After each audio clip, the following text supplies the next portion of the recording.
Oi, gente! Mais uma lição, agora número 10, da série O Grande Conflito, que foi encomendada pelo presidente da Conferência Geral e escrita pelo Mark Filling, pastor Mark Filling. E ele está agora da 10ª lição e eu queria comentar com vocês para que vocês possam ter algumas perguntas feitas na hora que vocês forem estudar essa lição, que vai ser ensinada nas classes na Escola Sabatina, no dia 7, agora sábado que vem. Então, vamos fazer algumas considerações. O nome da lição, o título da lição dessa semana é o espiritualismo exposto. Vamos ver? Então, vamos começar pelo verso áureo e eu vou ler para vocês.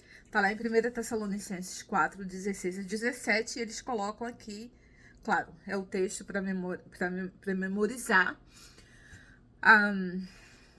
E começa assim, 1 Tessalonicenses 4, 16 a 17. Porque o Senhor mesmo, dada a sua palavra de ordem, ouvida a voz do arcanjo, e esse arcanjo aqui não é Jesus não, tá? Porque o arcanjo é arcanjo, tá? E eles vão falar em algum momento sobre esse arcanjo lá em Daniel 12, e dizendo que vocês entendem que Miguel, lá em Daniel 12 a gente sabe que é Miguel, e que é o arcanjo que é protetor do povo de Daniel, que é o povo de Israel, tá? Então, não é Jesus não. Então, aqui você tá vendo que é um arcanjo, é um anjo mesmo, tá? E ressoada a trombeta de Deus, descerá dos céus, e os mortos em Cristo ressuscitarão primeiro. Depois nós, os vivos, os que ficarmos, seremos arrebatados juntamente com eles, entre nuvens, para o encontro com o Senhor nos ares. Tem 2 versos que são deixados de fora e eu queria convidar vocês a lerem o livro todo de 1 Tessalonicenses e depois 2 Tessalonicenses. Porque a gente corre o risco muito grande de não entender o que Deus está dizendo através dos profetas, através dos escritores das Santas Escrituras, quando a gente só lê versos tirados daqui, dali e interpretados por falsos profetas, como é o caso da Ellen White, tá? Eu não tenho dúvida nenhuma e eu não me resguardo mais em dizer não, talvez. Não, eu sei que ela era uma falsa profeta porque ela pregava um falso evangelho que é ensinado dentro da igreja ainda até hoje. E vocês vão ver hoje, agora, quando a gente começar a ler aqui sobre esse espiritualismo exposto, tá? Então vamos, os 2 versos que eu falei para vocês que vocês devem colocar também aqui é o verso 14, um pouquinho antes desse verso áureo, tem o verso 14 que diz assim: Deus vai trazer com ele os que morreram em Jesus. Pergunta de primeira série. O que é que você traz com você?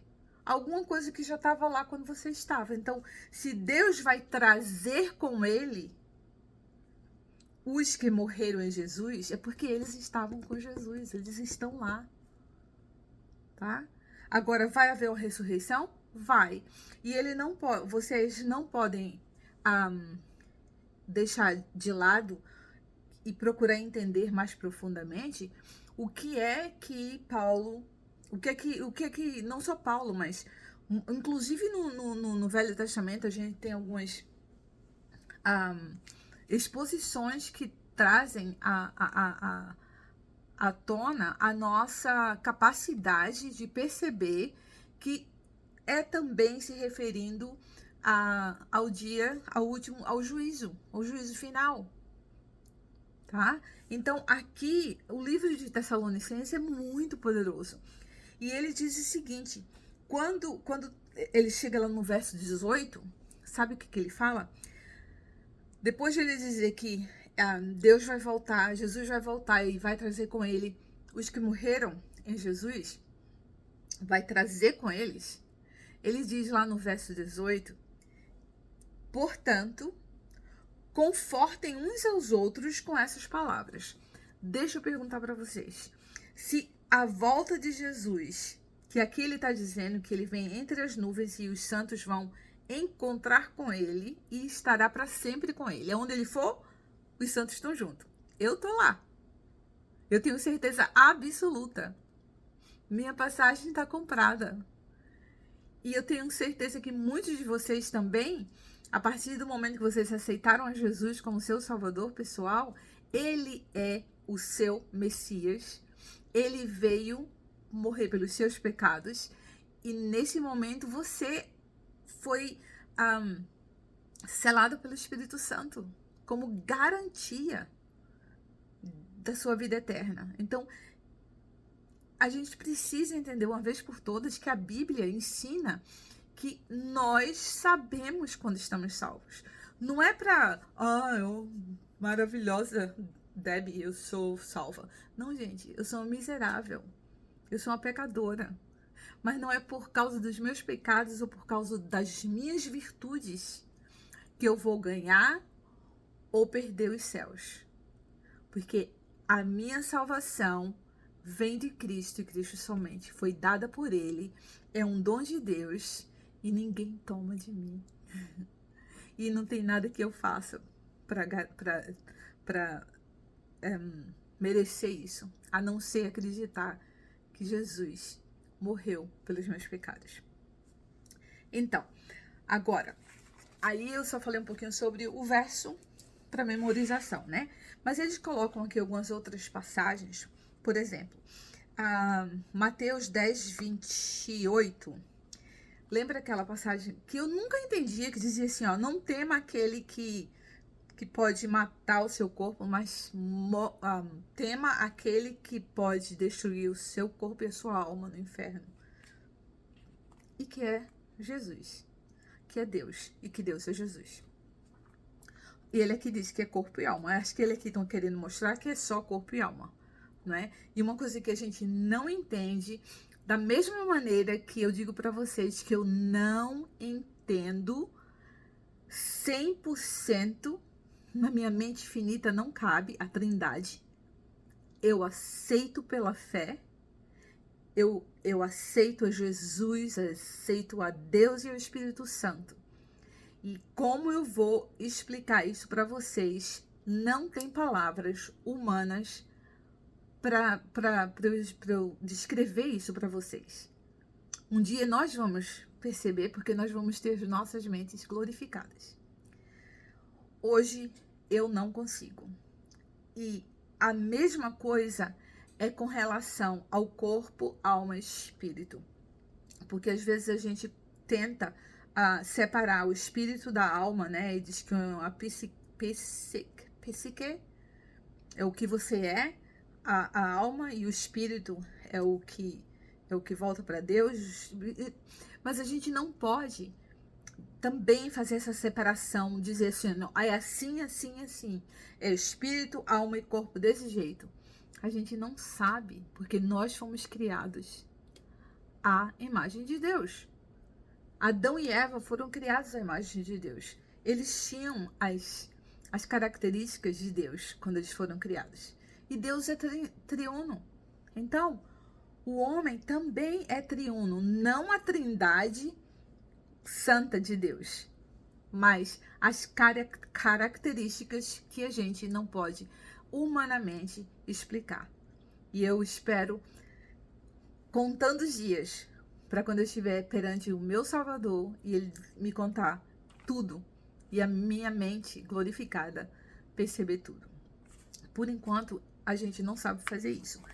Porém, o que ele está dizendo aqui é que eu preciso temer a Deus. Esse verso que eles colocam aqui, que diz que para provar que o homem é alma e corpo, na verdade, esse verso é para provar que o único que tem poder sobre corpo, alma e espírito é Deus. Satanás não pode mexer na sua alma e no seu espírito. Só Deus tem poder sobre a sua vida. Então, é sobre o poder de Deus e não sobre um ensinamento que começou errado. Com Ellen White ensinando que lá no Éden, a primeira vez que Satanás introduziu o espiritismo foi quando ele disse: certamente não morrerás. Olha só, isso é uma coisa tão, é uma falácia tão grande, é um erro tão grande, porque quando Satanás falou para Adão e Eva, certamente não morrerás, ele falou para Eva, certamente não morrerás, ele estava falando a meia verdade. Ele não mentiu, mas ele também não falou a verdade completa.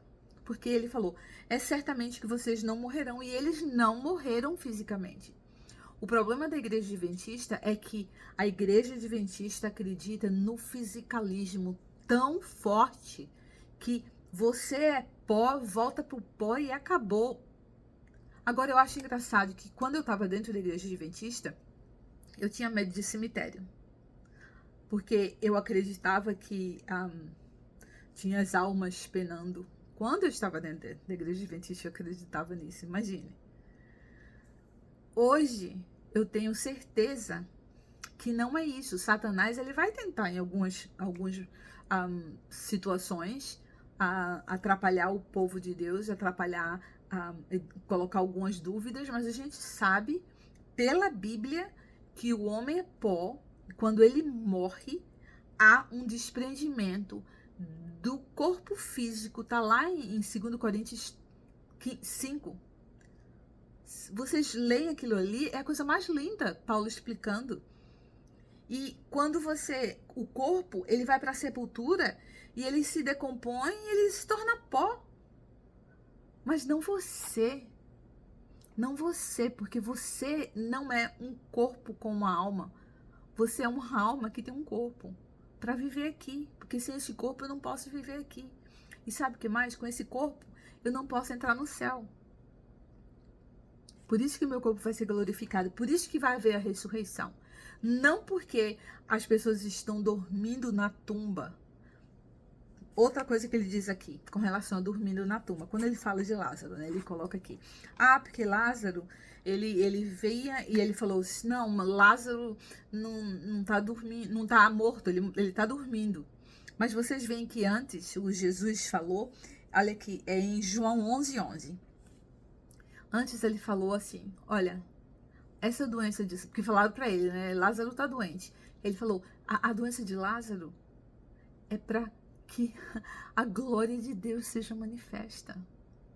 E quando ele chegou lá, o povo chorando já, morreu, não tem mais esperança. Jesus sabe do futuro, ele é o doador da vida. Ele vê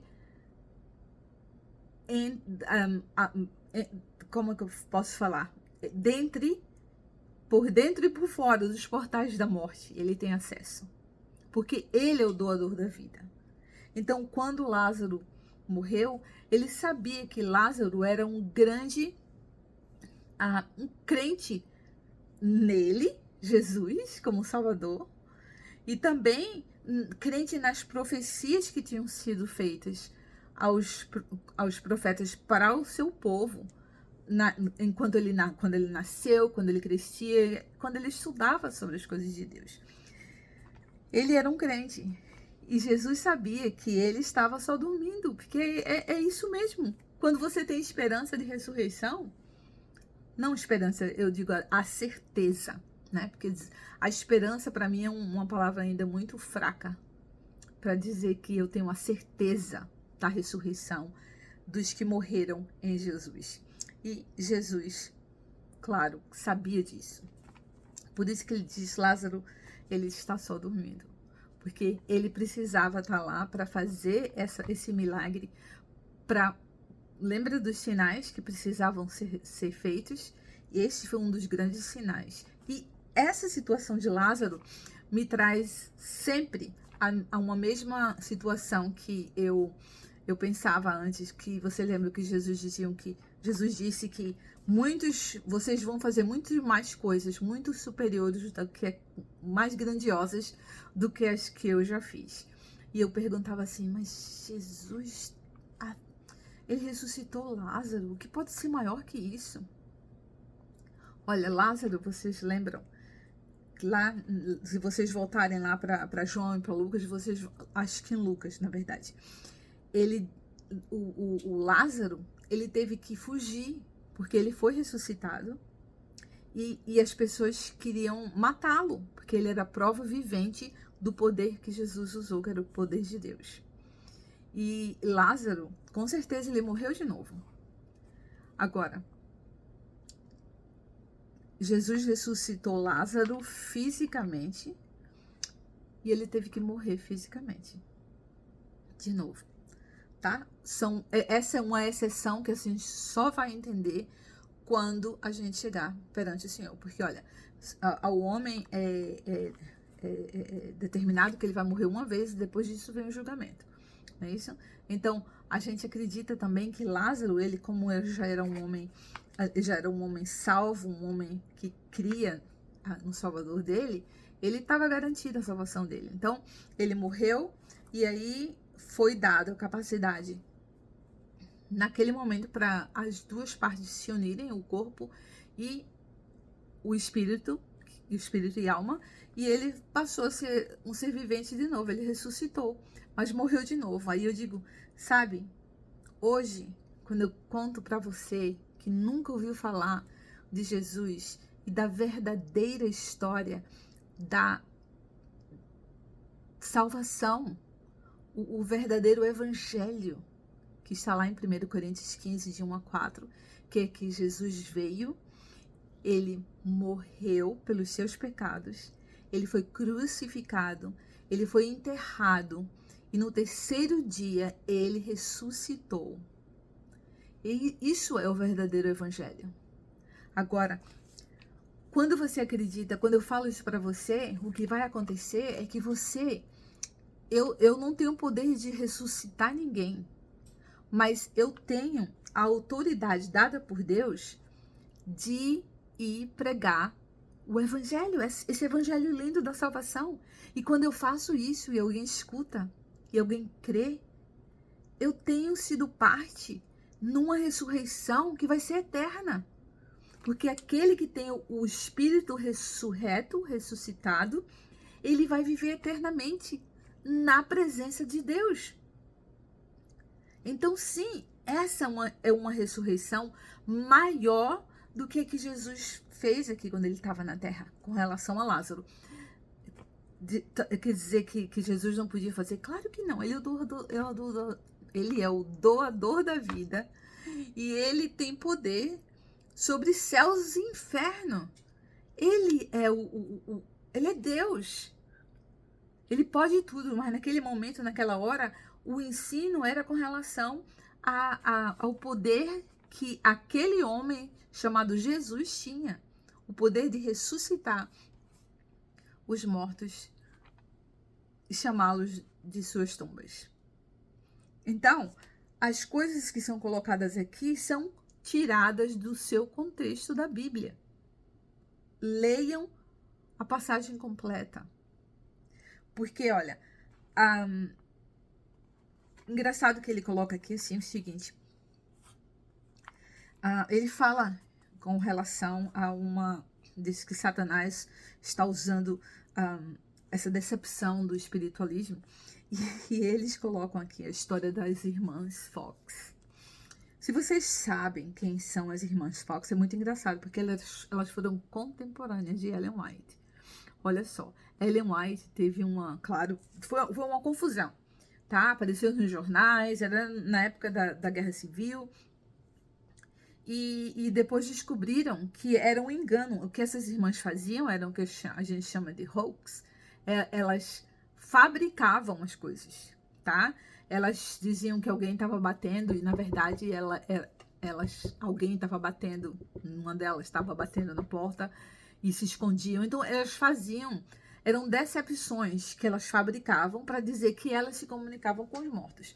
Aí ele aqui fala, e Ellen White vai e diz assim, olha, me foi mostrado, né, que Ellen White sempre fala isso, me foi mostrado que é o poder de Satanás fazendo isso. Quando todo mundo sabia que não tinha poder nenhum ali. Claro que tinha um espírito de falsidade, um espírito horrível de mentira, mas essas irmãs Fox, elas estavam sendo, elas eram enganadoras, elas estavam se fazendo com o que elas estavam vendendo ali. Não era Satanás, eram elas próprias produzindo o que as pessoas pensavam que era Satanás. E Ellen White, que tinha visão direta de Deus, não viu isso? Para dizer que era realmente a aparição de Satanás? Gente, a gente precisa ler as coisas, a gente precisa ir atrás da verdade e a gente precisa perguntar,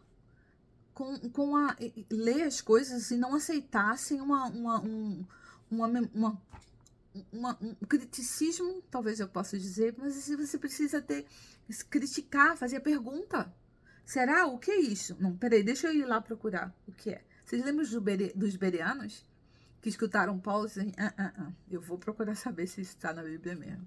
Então, gente, é um dom que Deus dá pra gente de discernimento a partir do momento que a gente aceita a Jesus como nosso Salvador. Porque lá em Romanos 12 ou 8, ele diz que o Espírito dele se comunica com o nosso Espírito. Então, a gente tem Espírito sim. Quando Adão e Eva pecaram, eles não morreram fisicamente. Eles morreram espiritualmente. E é justamente isso que a Igreja Adventista, por todos esses anos, tem impedido milhões de entrarem no caminho da verdade, de dizer, Senhor, eu preciso de Ti, Senhor Jesus, porque Tu és o propiciador. Tu morrestes como propiciação para limpar os meus pecados e para tomar o meu lugar. Porque eu, perante o juiz, Deus, no dia do juízo, para mim só cabe a morte. Porque eu herdei essa morte de Adão e Eva. A morte física, a morte espiritual. Então, o Adão e Eva morreram depois, uns 900 e poucos anos. Mas eles estão vivos, gente. O espírito deles, na hora, morreu.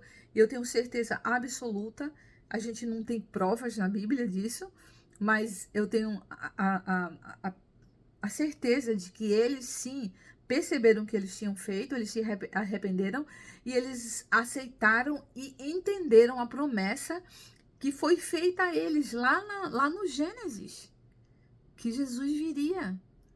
Então, não é o pecado de Adão e de Eva que tiraram eles do paraíso. O que tirou eles do paraíso foi a falta do espírito, que era a comunicação direta com Deus. E sabe o que a falta de espírito para a comunicação direta com Deus faz? Ele deixa você vulnerável para os ataques de Satanás, porque você começa a fazer as coisas fisicamente. Quando você aceita Jesus, eu estava falando com uma pessoa agora há pouco. Tem um vídeo no canal que a gente fez com o grupo e é sobre a história de pecar, né? Porque quando a gente vivia dentro da igreja adventista, eu vivia marcando X nas coisas que eu não fazia, as coisas que eu podia fazer, que eu não podia, que eu não devia, que eu não fazia, que eu era muito boa, maravilhosa. E era tudo físico. Mas quando você conhece a Jesus realmente, você vê que agora é o Espírito de Deus que mostra para você as coisas erradas que você vai não ter mais nem desejo de fazer. Porque, olha, João diz assim, filhinhos, não pequeis. Mas se vocês pecarem, vocês têm um advogado lá no céu. Tem Jesus que morreu pelos pecados de vocês. Então aceita Jesus, porque quando eu chegar perante o juiz, ele vai olhar para mim e ele vai dizer, leu todos os livros de Ellen White, foi para a escola sabatina, era professora de professores, era eloquente, falava para milhares de pessoas. Já falou até num congresso, antes do pastor Bulhon, e que ele até queria saber quem era essa menina. Depois ele me conheceu. E pagava o carnê do baú em dia. Mas não era isso. Isso ia me condenar, porque perante Deus, ele ia dizer, você é traço de imundícia. Mas graças ao eterno Deus, que meus olhos foram abertos, e eu não estou mais com o véu no coração, que está lá em 1 Coríntios 3, queria que vocês lessem também, que quando você está preso em legalismo, lendo da aliança que foi dada a Moisés, você tem um véu no coração, você não entende. Por isso que você aceita as mentiras dentro da igreja adventista e você não tem um senso crítico de fazer perguntas com relação a essas coisas que são ensinadas aqui. Então, o corpo vira pó? Vira. Um dia vai ressurgir? Vai. E não vai ressurgir simplesmente da maneira como morreu. Todo o corpo será glorificado, assim como foi o de Jesus. Porque como foi com Jesus, vai ser comigo, com você também. Ele ressuscitou. E uma outra coisa muito séria que aqui se fala é sobre o estado da morte, é que eles dizem que Jesus estava dormindo. Gente, Jesus é Deus. A Ellen White diz que Jesus não conseguia ver além dos portais da morte. Gente, isso é uma heresia. Porque Jesus é Deus. Se ele morreu e ficou lá preso naquela catacumba, dormindo, sem ter nenhuma noção do que estava acontecendo, a trindade foi quebrada. Não houve trindade por 3 dias. Gente, isso não existe dentro da Bíblia. Pensa, pergunta, ora e lê a Bíblia. Então, outras coisas. Com relação aqui na segunda-feira, né? Ele diz assim, fala sobre, se referindo à morte, ele diz que quem tá morto, deixa eu ver, muitos serão confrontados pelos espíritos da personificação malignas, como se fossem os amigos e parentes, mas na verdade isso é perigoso e é uma heresia, é verdade, porque Satanás pode personificar sim, tá?